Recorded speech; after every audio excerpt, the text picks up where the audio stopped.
గురుభ్యో నమః. మోహనవాణికి స్వాగతం. ఈరోజు సనాతన సమన్వయంలో 48వ భాగంగా పురుష ప్రయత్నమే ధీరుని లక్షణం అనేటువంటి అద్భుత విషయాన్ని మీకు అందజేస్తున్నాను.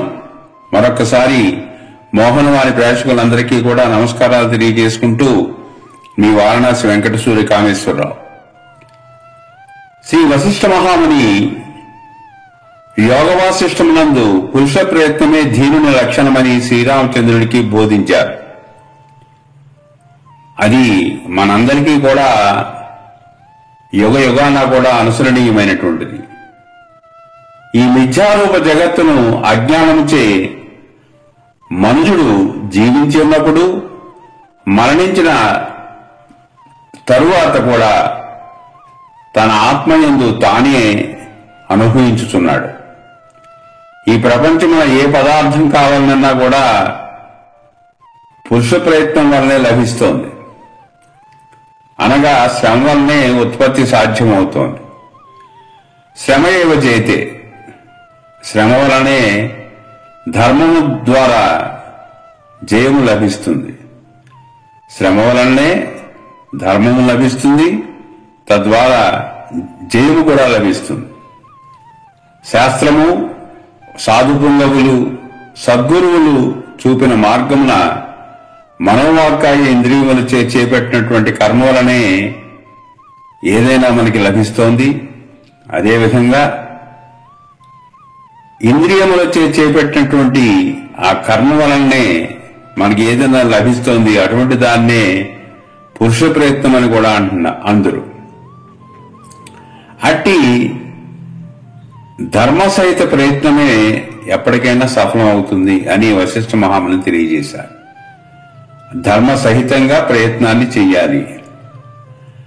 దాని విరుద్ధంగా ప్రయత్నించినటువంటి వారికి అది అధర్మ సహితమై ఉంటుంది. అది ఉన్మత్తతకు కూడా దారితీస్తుంది. అధర్మ సహితంగా కూడా ఏదైనా ఎత్తించి ప్రయత్నం చేసినా కూడా అది ఫలించదు సరిగదా, ఉన్మత్తతకి అది దారితీస్తుంది. పురుష ప్రయత్నం రెండు విధాలుగా ఉంటుంది. పూర్వజన్మకృతము, ఇహజన్మకృతము. పూర్వజన్మలో చేసుకున్నది కూడా కొన్ని పురుష ప్రయత్నాలు ఉంటాయి. ఆ యొక్క పురుష ప్రయత్నాలు వాసనా రూపంలో ఈ జన్మలో కూడా మనకు లభిస్తాయి. మనకి ఆ వాసనాపూర్వకంగా ఈ జన్మలో కూడా అవి మనల్ని ప్రోద్బలం చేస్తాయి అనేటువంటి విషయాన్ని కూడా మనం గతంలో పునర్జన్మ అనేటువంటి విషయంలో మనం ఒకసారి మన అందరికీ కూడా మీకు అందరికీ తెలియజేసిన ఆ విషయం. ఇక పూర్వజన్మ కృతం అనేటువంటి దాన్నే ప్రారంధం అంటారు. ఇహజన్మ కృతము శుభకృతముగా ఉంటే ప్రారంధాన్ని కూడా జయించవచ్చునని వశిష్ఠ మహాముని తెలియజేస్తున్నారు. ఇక్కడ అంటే ఇహజన్మ కృతము శుభకృతంగా ఉంటే, ధర్మబద్ధంగా ఉంటే, ధర్మయుతంగా ఉంటే అది పూర్వజన్మ యొక్క ఆ వాసనని, అదేవిధంగా ఆ పూర్వజన్మ యొక్క ప్రారంధాన్ని కూడా జయించవచ్చు అనేటువంటి విషయాన్ని ఇక్కడ వశిష్ఠ మహాముని శ్రీరామచంద్రమూర్తికి తెలియజేశారు. యత్నవద్భిదృఢాభ్యాసైః ప్రజ్ఞోత్సాహ సమన్వితైః మేరనోపి నిగీర్యంతే కైవ ప్రాగ్భౌరుషే కదా. యత్నవద్భిదృఢాభ్యాసైః ప్రజ్ఞోత్సాహ సమన్వితైః మేరనోపి నిగీర్యంతే కైవ ప్రాగ్భౌరుషే కదా.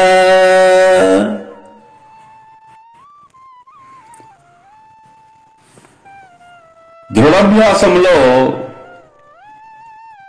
మనసును ఉత్సాహం నింపుకొని చేసేటువంటి ప్రయత్నవంతులు దేనినైనా సాధిస్తారు. దృఢాభ్యాసంతో మనసును ఉత్సాహం నింపుకొని చేసేటువంటి ప్రయత్నం ఏదైనా కూడా సఫలీకృతం అవుతుంది. అటువంటి వారికి అదృష్టంతో పని లేదు. అసలు అదృష్టం అనేటువంటిది ఇప్పుడు పురుష ప్రయత్నమే కానీ వేరొకటి కాదు. చాలా మంది అనుకుంటుంటారు అదృష్టవశాత్తు జరిగింది, అదృష్టం, నా అదృష్టం కొద్ది ఇలా జరిగింది అనుకుంటూ ఉంటారు.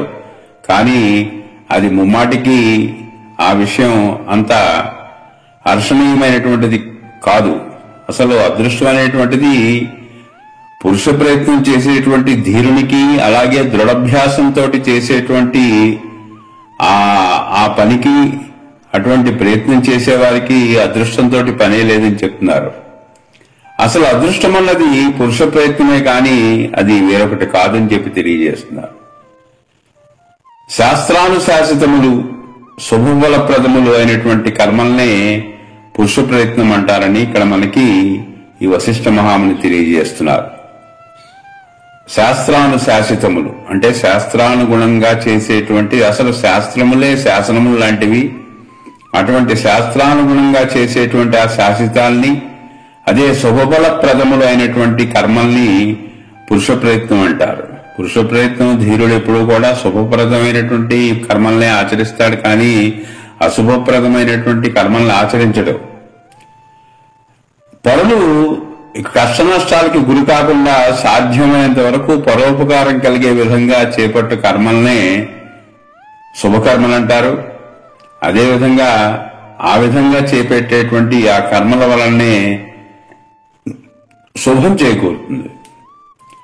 అరిషడ్వర్గములకు పొంగి, అరిషడ్వర్గాలకి లొంగి, సొంత అక్క చెల్లెండ్రని, అన్నదమ్ముల్ని, తుదకు ఈ తల్లిదండ్రులను కూడా వంచేవారు మనం చూస్తూ ఉంటాం.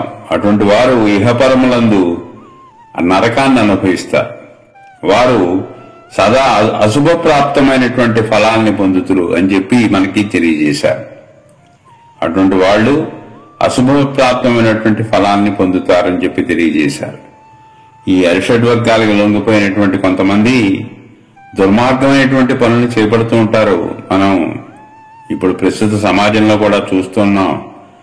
సొంత అక్క చెల్లెలను మోసగిస్తూ ఉంటారు, అన్నదమ్ములు మోసగిస్తారు, తుదకు ఈ తల్లిదండ్రులు కూడా వంచిస్తూ ఉంటారు.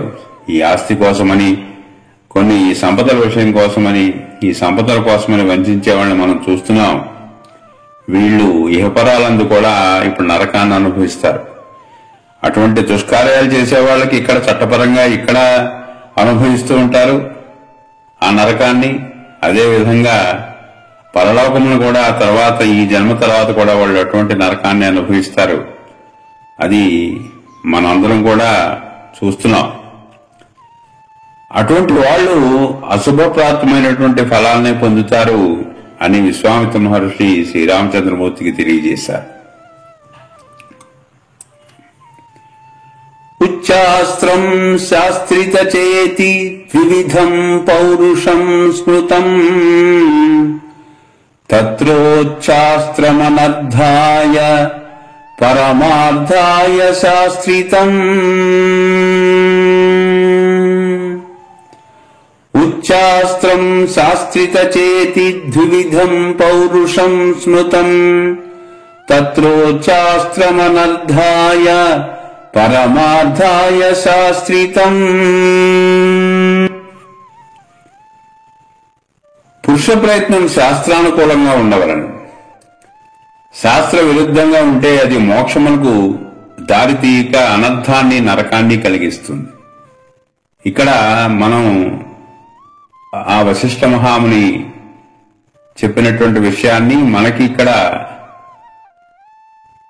ప్రస్తుత కాలానికి అనుగుణంగా చెప్పుకోదలిస్తే, ఇక్కడ శాస్త్రం అంటే ఏంటంటే సత్య త్రేత ద్వాపర యుగాల నుండి, సత్యయుగం నుండి, త్రేతాయుగం నుండి, ద్వాపర యుగం నుండి మనకి లభిస్తున్నటువంటి ఈ మహాకావ్యాలైతేనేమి, మహాగ్రంథాలైతేనేమి, మన యొక్క సనాతన వాంగ్మయంగా లభించినటువంటి శ్రీ రామాయణం, శ్రీ మహాభారతం, శ్రీ భాగవతాల్ని, అదేవిధంగా 18 పురాణాలు, వీటికి మూలమైనటువంటి వేదము, వేదాంతాలు మొదలైనవి ఉన్నాయి కనుక వీటిని అన్నింటినీ కూడా మనం ఇక్కడ శాస్త్రాలుగా తీసుకుని వాటికి అనుగుణంగానే ఇక్కడ పురుష ప్రయత్నం చేయాలని భావించవలసి వస్తుంది అన్నమాట. అదేవిధంగా ఇక శాస్త్రానుకూలం అనగా యుగ ధర్మములకు అనుగుణంగా సద్గురువులు సిద్ధులు విశ్లేషించినటువంటి విధాన పురుష ప్రయత్నం చేయవలను. మనందరం కూడా ఇక్కడ శాస్త్రానుకూలంగా నడుచుకోవాలి.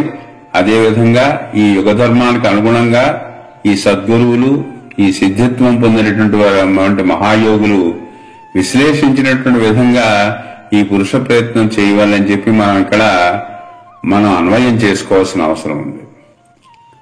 ఇక పూర్వజన్మ ఈ జన్మ సమాన అసమాన పురుష ప్రయత్నములు పరస్పరం పొట్టేళ్లాగా పోరాడుతూ ఉంటాయట. ఈ పూర్వజన్మ అలాగే ఈ జన్మలో సమాన అసమాన పురుష ప్రయత్నాలు ఈ పరస్పరం పొట్లేళ్లాగా ఈ పొట్టేళ్లు ఎలాగైతే పోరాడుతూ ఉంటాయో అదేవిధంగా పోరాడుకుంటూ ఉంటాయి. ఈ జన్మయందు చేసేటువంటి శుభకర్మల తీవ్ర ప్రయత్నం వలన పూర్వజన్మ వాసన కూడా క్షయిస్తూ ఉంటుందని చెప్పి మనకి ఇక్కడ తెలియజేశారు. ఈ జన్మయందు చేసేటువంటి శుభకర్మల యొక్క తీవ్ర ప్రయత్నం వలన పూర్వజన్మ వాసన కూడా క్షయిస్తుంది. పూర్వజన్మలో చేసినటువంటి దుష్కర్మలు ఏమైనా ఉంటే ఆ యొక్క దుష్కర్మల యొక్క వాసన కూడా ఇక్కడ క్షయిస్తుంది అని చెప్పి ఇక్కడ మనకి వశిష్ఠ మహాముని తెలియజేస్తున్నారు. అది జన్మరాహిత్యానికి దారితీస్తుంది. కావున సత్సంగము ఎప్పుడూ చెయ్యాలి. అదేవిధంగా సృష్టి శక్తియే భగవంతులని చెప్పి నమ్మాలి. ఈ సృష్టి చేసినటువంటి శక్తియే భగవంతులని చెప్పి నమ్మాలి. అదేవిధంగా శాస్త్ర సమ్మతమే పురుష ప్రయత్నం అనేటువంటి భావన మనం ఎల్లప్పుడూ కూడా ఉంచుకోవాలి. అటువంటి పురుష ప్రయత్నం అనేటువంటి భావన ఇటువంటి వాటితో మొదలైన వాటన్నిటితో కూడా మనం వాటి యొక్క సహాయంతో ముందుకి సాగుతూ ఉండాలి. ముందుకు సాగుతూ అటువంటి శుభకర్మల్ని చేపడుతూ ఉండాలి. అదే పురుష ప్రయత్నం అని చెప్పి ఇక్కడ మనకి వశిష్ఠ మహాముని తెలియజేస్తున్నారు. అదేవిధంగా పూర్వపు అశుభయత్నము స్వయముగా శమించిపోయేటంత వరకు ఉత్తమ పురుష ప్రయత్నం చేస్తూనే ఉండాలని చెప్పి తెలియజేశారు. పూర్వపు అశుభయత్నాలు పూర్వజన్మలో చేసినటువంటి అశుభయత్నాలు అదేవిధంగా ఈ జన్మలో కూడా కొన్ని అశుభయత్నాలు ఎప్పుడైనా చేసి ఉంటే అవి స్వయంగా శమించిపోయే వరకు కూడా వాటి యొక్క ప్రభావం పూర్తిగా తగ్గిపోయేంత వరకు కూడా ఉత్తమ పురుష ప్రయత్నం చేస్తూనే ఉండాలని చెప్పి ఇక్కడ తెలియజేస్తున్నారు. అదేవిధంగా పూర్వజన్మ ఈ జన్మేందు చేసినటువంటి అశుభ పురుష ప్రయత్నాలు అన్ని తొలగిపోవాలంటే ఈ జన్మయందు శుభపురుష ప్రయత్నం దృఢంగా చేపట్టాలి. ఎట్లా అంటే ఉదాహరణకి నిన్నటి అజీర్ణ దోషం నేడు తీసుకున్నటువంటి ఔషధంతో పోయినట్లు ప్రయత్నం చేయాలట. నిన్న ఏదైనా కొంత ఎక్కువగా తిన్నా కొన్ని గాఢమైనటువంటి పదార్థాలు తింటే అజీర్ణం చేస్తే ఈవేళ ఔషధం తీసుకుంటే ఎట్లా పోతుందో అదేవిధంగా గత జన్మలో చేసినటువంటి ఈ జన్మలో చేసినటువంటి కూడా అశుభ పురుష ప్రయత్నాలు ఏమైనా ఉంటే అవి తొలగిపోవాలంటే అజీర్ణానికి ఔషధం తీసుకున్నట్లుగా తిరిగి శుభ ప్రయత్నాలు చేస్తే శుభ పురుష ప్రయత్నాలు చేస్తే వాటి యొక్క దోషం పూర్తిగా పోతుంది అని మనకి ఇక్కడ తెలియజేస్తున్నారు. ఈ పురుష ప్రయత్నం వలనే విశ్వామిత్రుడు బ్రహ్మర్షి అయ్యాడు. అవును కదా, విశ్వామిత్రుడు బ్రహ్మర్షి అయ్యాడంటే పురుష ప్రయత్నం వలన అయ్యాడు. ఇంకా అనేక మంది రాజులు చక్రవర్తులు కూడా పురుష ప్రయత్నం వలన లోకోపకారులై ముక్తిని పొందారు.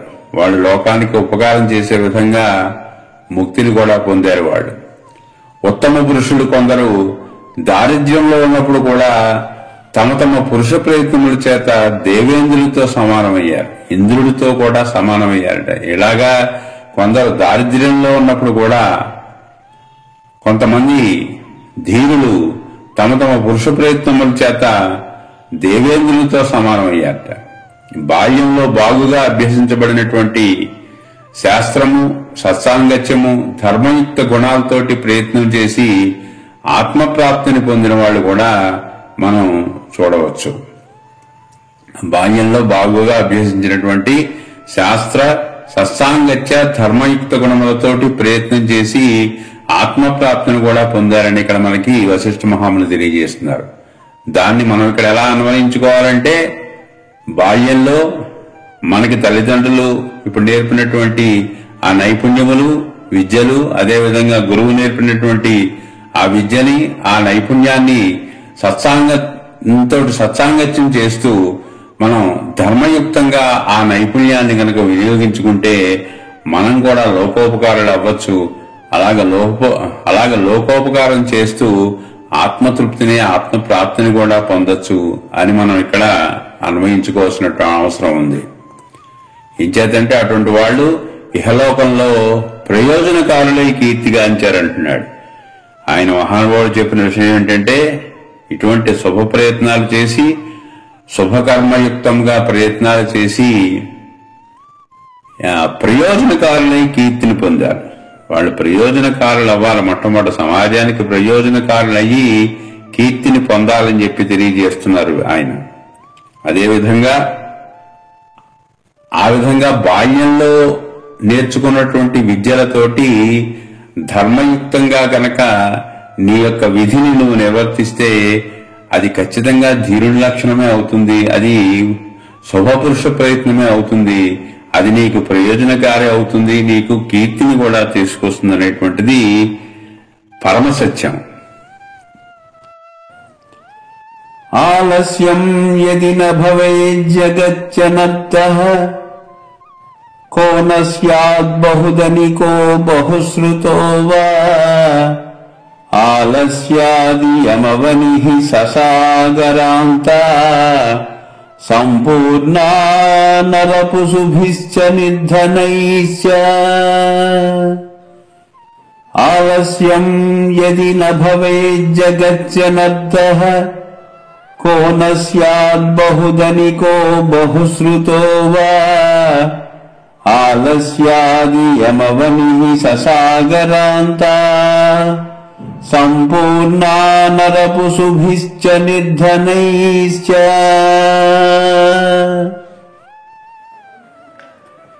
ఈ ప్రపంచమున సదా అనర్థహేతువైనటువంటి సోమరితనం లేకపోయినచో అందరూ ధనికులు, మహావిద్వాంసులయ్యి వారు సుఖంగా ఉంటారు.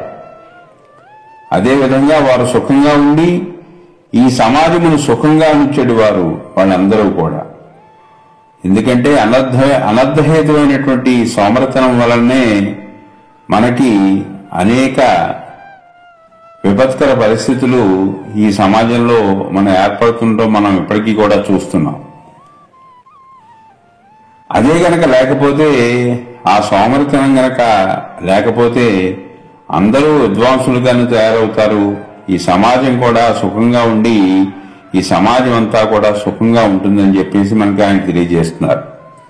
ఈ సోమరితనం వలనే ఈ భూమండలం అంతా కూడా ఆత్మజ్ఞానరహితమైనది. ఆ విధంగా తయారైంది, ఆత్మజ్ఞానరహితంగా తయారైంది. ఈ సోమరితనం వలనే ఈ భూమండలం అంతా కూడా ఆత్మజ్ఞానరహితమైంది. అదేవిధంగా పశుప్రాయులైనటువంటి సంస్కారహీనులతోటి నిండిపోయింది. ఈ సోమరితనం వల్ల ఈ యొక్క పశుప్రాయులైనటువంటి హీనులతోటి ఈ యొక్క మొత్తం సమాజం అంతా నిండిపోతోంది. అదేవిధంగా ధనహీనులైనటువంటి సోమరులు ఇతరుల యొక్క దయపై ఆధారపడి తమ యొక్క శక్తియుక్తులను కూడా మరచి ఈ సమాజానికి భారమై ఈ పెడదోవ పడుతోంది. ఈ సమాజం మొత్తం కూడా పెడదోవ పడుతోందంటే దానికి ప్రధాన కారణం ఈ యొక్క సోమరితనము, ఈ యొక్క సోమరిపోతులే. ఈ యొక్క ధనహీనులైనటువంటి ఈ సాధారణంగా సోమరి ఎప్పుడు కూడా ధనహీనుడయ్యే ఉంటాడు. ఈ యొక్క ధనహీనులైనటువంటి సోమరులు ఇతరుల యొక్క ఈ దయపై ఆధారపడి తమకున్నటువంటి ఆ శక్తియుక్తులను కూడా వాళ్ళు మర్చిపోయి ఈ సమాజానికి భారంగా తయారవుతున్నారు. ప్రస్తుత సమాజంలో కూడా మనం ఇటువంటి పరిస్థితినే చూస్తున్నాం. అది ఎవరి లోపమైతేనేమి, మొత్తానికి ఈ సమాజంలో సోమరితనం అనేటువంటిది రోజు రోజుకి పెరుగుతోంది. ఈ యొక్క సోమరితనం వల్ల ఈ యువతలో ఉన్నటువంటి శక్తియుక్తులు కూడా మరుగున పడిపోతున్నాయి అనేటువంటిది మనం చూస్తున్నాం. ప్రస్తుత సమాజంలో కూడా మనం చూస్తున్న విషయం. కావున ప్రతి ఒక్కరూ కూడా సోమరితనాన్ని వీడి పుణ్యప్రదమైనటువంటి పురుష ప్రయత్నాన్ని, శుభకర్మలు చేతబట్టి తమను తాము ఉద్ధరించుకుని ఈ సమాజాన్ని కూడా ఉద్ధరించాలనేటువంటి విషయాన్ని మనకి ఆ రోజున త్రేతాయుగంలోనే శ్రీరామచంద్రుడికి ఈ యోగ వాసిష్టంలో ఈ వశిష్ఠ మహాముని తెలియజేశారంటే దీనికి మరి ఈ పురుష ప్రయత్నానికి ఎంత గొప్ప విశిష్టమైనటువంటి భావార్థం ఉన్నదో మనం అందరం కూడా గ్రహించాలి ఇక్కడ. కాబట్టి మనం భావిస్తూ ఉంటాం కానీ అదృష్టం అనేటువంటిది ఎక్కడో లేదు, పురుష ప్రయత్నంలోనే అదృష్టం ఉంది అనేటువంటి విషయాన్ని చక్కగా మనకి ఆ వశిష్ఠ మహాముని తెలియజేశారు. ఈ పురుష ప్రయత్నమే అదృష్టం. గాలిలో దీపం పెట్టి నీదే భారం అంటే ఉంటుందా దీపం? కోరిగాలిలో దీపం పెట్టి నిజంగా భగవంతుడు నువ్వే కనుక ఉంటే ఈ దీపాన్ని ఆరకుండా చూడు అంటే అతను అదే ఇప్పుడు భగవంతుడు దాన్ని అలా ఉంచుతాడు ఆ దీపాన్ని? ఆ దీపం హోరుగాలికి ఖచ్చితంగా ఆరిపోతుంది. నువ్వు దాని చుట్టూ ఏదైనా దాన్ని ఆరకుండా చేసేటువంటి ఏర్పాటు చేస్తే అది ఉంటుంది తప్ప హోరుగాల్లో దీపం పెట్టి భగవంతుడా నీదే భారం అంటే అది ఖచ్చితంగా దీపం ఆరిపోతుంది. అదేవిధంగా సోమరితనంతో ఉండి భగవంతుడా నువ్వే చేయాలి, నువ్వే కాపాడాలి, నాకు అన్నీ వచ్చేయాలంటే ఎక్కడి నుంచి వస్తాయి? పురుష ప్రయత్నం లేకుండా సోమరితనంతో కూర్చుంటే నీకు అన్నీ ఎక్కడి నుంచి వస్తాయి? అవి రావు కదా, ఎట్టి పరిస్థితుల్లోనూ రావు. నీకు అవకాశాన్ని కల్పించాడు, నీకు చేతులు కాళ్ళు ఇచ్చాడు, మంచి బుద్ధి ఇచ్చాడు. ఇవన్నీ ఉపయోగించుకుని పురుష ప్రయత్నం చేస్తే నువ్వు సంపదలను కూడబెట్టుకోగలవు, ఏదైనా సమాజానికి ప్రయోజనాన్ని చేకూర్చగలవు తప్ప అదృష్టాన్ని నమ్ముకుంటే నీకు వచ్చేది చివరికి ఏమి ఉండదు. అదే విషయాన్ని శ్రీరామచంద్రమూర్తికి వశిష్ఠ మహాముని తెలియజేశాడు. ఈ సోమరితనం వల్ల ఈ సమాజం భ్రష్టు పట్టిపోతుందనే విషయాన్ని తెలియజేశాడు. కాబట్టి అదృష్టం అనేటువంటిది పురుష ప్రయత్నంలోనే ఉంది తప్ప అదృష్టం అనేటువంటిది నీకు ఎక్కడి నుంచో తీసుకొచ్చి భగవంతుడు ఒకసారిగా ఇవ్వడు అనేటువంటి విషయాన్ని మనం దీని నుంచి అన్వయించుకోవాలి. కాబట్టి పురుష ప్రయత్నమే అదృష్టం, అంతేగాని అదృష్టం ఎక్కడి నుంచో రాదు. నువ్వు కష్టపడకుండా నీ యొక్క నైపుణ్యాన్ని ఉపయోగించకుండా నీకు అదృష్టం వచ్చేసి నీకు అన్ని పనులు అవ్వాలంటే నీకు ఖచ్చితంగా అవ్వవు. కాబట్టి పురుష ప్రయత్నమే ధీరుని లక్షణం. పురుష ప్రయత్నం ఉన్నవాడికే భగవంతుడు అన్ని కూడా కల్పిస్తాడు తప్ప ఏ ప్రయత్నం లేకుండా సోమరిపోతుగా ఉంటే నీకు భగవంతుడు కూడా ఎటువంటి చేయూతను ఇవ్వడు, ఎటువంటి మద్దతు కూడా నీకు భగవంతుడు తెలియజేయడు నీకు. కాబట్టి ప్రతి ఒక్కరూ కూడా సోమరితనాన్ని వీడి పుణ్యప్రదమైనటువంటి పురుష ప్రయత్నాన్ని చేసి శుభకర్మలు చేసి తమను తాము ఉద్ధరించుకోవాలి, అదేవిధంగా సమాజాన్ని ఉద్ధరింపజేయాలని చెప్పి మనకి తెలియజేశాడు. ఇక్కడ అదృష్టం అనేటువంటిది లేనేలేదు. నిత్యము ఒకరి సహాయం కొరకు ఎదురు చూసేవారు ఎప్పటికీ కూడా హీనులుగానే మిగిలిపోతారు. చాలా ముఖ్యమైనటువంటి విషయం ఇది. నిత్యము కూడా ఒకరి సహాయం కొరకు ఎదురు చూస్తూ ఉన్నవాళ్ళు ఎప్పటికీ కూడా హీనులుగానే మిగిలిపోతారు. మిగిలిపోయి అవమానాలకు కూడా గురవుతూ ఉంటారు. వాళ్ళు ఎప్పుడు కూడా ఇతరుల మీద ఆధారపడి ఇతరుల యొక్క సహాయం కొరకు చూస్తూ వాళ్ళ యొక్క నైపుణ్యాన్ని ఉపయోగించుకోకుండా సోమరితనంగా కూర్చుంటే, ధైర్యం లేకుండా పిరికితనంతో సోమరితనంగా కూర్చుంటే అదృష్టం కాదు కదా, వాళ్ళకి అవమానం ఎదురవుతూ ఉంటుంది. కాబట్టి నిత్యం ఒక సహాయం కొరకు ఎదురు చూడకూడదు. ఎదురు చూడొచ్చు, ఎప్పుడు చూడాలి? నీ స్వప్రయత్నం నువ్వు చేస్తూ నువ్వు ఎదుటివారి యొక్క సహాయాన్ని అర్థించాలి, ఎదురు చూడాలి. కానీ నీకు నువ్వు ఏ పని చేయకుండా ఏ ప్రయత్నం చేయకుండా ఎదుటివారి గురించి ఎదురు చూస్తుంటే వాళ్ళకి అవమానం మిగులుతుంది తప్ప నీకెవరూ కూడా సహాయం చేయరు. నీ ప్రయత్నం నువ్వు చేస్తూ నీకు ఆ ప్రయత్నం వల్ల ఏదైనా నష్టపోతే ఇతరులు వచ్చి నీకు సహాయం చేస్తారు తప్ప ఏ ప్రయత్నమూ చేయకుండా మొట్టమొదటి నుంచి ఇతరుల సహాయం గురించి ఇతరుల యొక్క సహాయం కొరకు ఎదురు చూస్తున్న వాడికి అదృష్టం రాదు, సరిగదా అవమానం ఎదురవుతుంది. అదే విషయాన్ని ఇక్కడ మనకి ఈ వశిష్ఠ మహాముని ఇక్కడ మనకి తెలియజేశారు. కాబట్టి సోమరితనం చాలా నికృష్టమైందని చెప్పి మనకి ఇక్కడ తెలియజేశారు. కాబట్టి వాళ్ళు ఎటువంటి వాళ్ళు ఇతరుల సహాయం గురించి చూసేవాళ్ళు ఎప్పటికీ హీనులుగానే మిగిలిపోతారు, అవమానాలకి గురవుతూ ఉంటారు. అంతే కదా, ఎప్పుడూ కూడా నడచుచున్నవాడే తన యొక్క గమ్యాన్ని చేరతాడు, కానీ అక్కడక్కడ నుంచుని అక్కడక్కడ ఉండిపోయి అక్కడే నిలబడిపోయి నా గమ్యాన్ని నేను చేరుకోవాలంటే ఎవరైనా చేరుకుంటారా? ఎవ్వరూ చేరుకోలేరు. కాబట్టి తన గమ్యాన్ని చేరుకునేవాడు ఎవరు? నడచుచున్నవాడే, నడక మొదలుపెట్టినవాడు, నడుస్తున్నవాడే చివరికి తన యొక్క గమ్యాన్ని చేరతాడనేటువంటి విషయాన్ని ఇక్కడ మనం గుర్తుంచుకోవాలి. అదేవిధంగా ఒక్కచోటనే సోమరిగా నిల్చున్నవాడు ఎప్పటికీ కూడా తన యొక్క గమ్యాన్ని చేరుకోలేడు. తన యొక్క గమ్యాన్ని ఎప్పటికీ చేరుకోలేడు. అతను అటువంటి వాడు అగమ్య గోచరుడు అవుతాడు తప్ప అతని గమ్యాన్ని ఎప్పటికీ చేరుకోలేడు. అతను అగమ్య గోచరుడై తిరిగి సంసార చక్రంలో తిరుగుతూ చరిత్రహీనుడై నిలబడిపోతాడు తప్ప చరిత్రకారుడవ్వడు. అతను చరిత్రని దేన్ని కూడా సృష్టించలేడు. తనను తాను ఉద్ధరించుకోలేడు, ఇతరులను ఉద్ధరించలేడు, సమాజాన్ని ఉద్ధరించలేడు, చివరికి తల్లిదండ్రులు కూడా ఏమి ఉద్ధరించలేడు. అటువంటి వాడు మళ్లీ అగమ్య గోచరంగా ఈ సంసార చక్రంలో పడి చరిత్రహీనుడే మిగిలిపోవడం ఖాయం అని చెప్పి మనకి ఆనాడు త్రేతాయుగంలోని యోగ వాసిష్టంలో శ్రీరామచంద్రమూర్తికి వశిష్ఠ మహాముని ఇటువంటి చక్కటి బోధనని మనకు అందించారు. కాబట్టి మనం ఈ రోజున పురుష ప్రయత్నమే ధీరుని యొక్క లక్షణం అనేటువంటి విషయాన్ని మనం గ్రహించి ఏదైనా సరే ప్రయత్నంలోనే ఉంటుంది కాబట్టి చక్కటి శుభకర్మలు చేపట్టి శుభ ప్రయత్నం చేస్తే అటువంటి వారికి విజయం తప్పనిసరిగా అతన్ని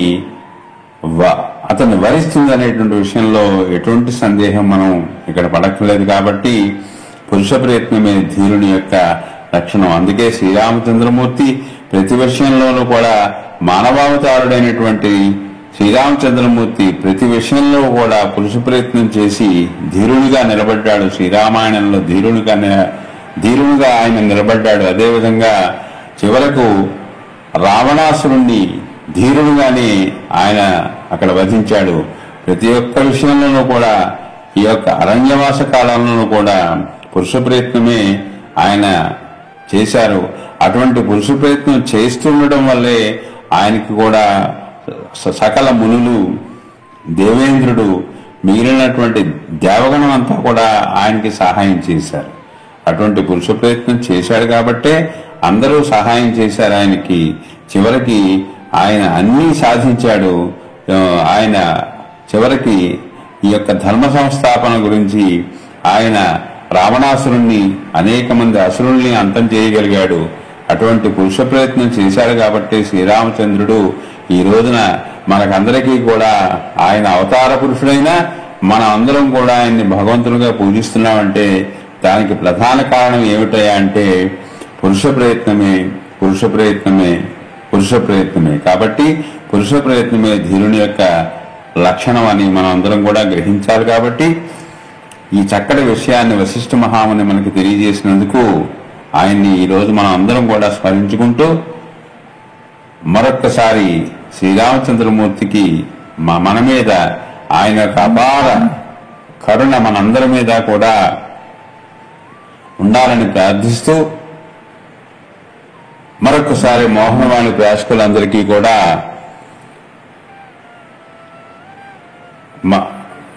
మోహనవాణి ప్రేక్షకులందరికీ కూడా మరొక్కసారి ధన్యవాదాలు తెలియజేసుకుంటూ మరొక మంచి విషయంలో మిమ్మల్ని అందరినీ కలుస్తానని మీకు తెలియజేస్తూ స్వస్తి.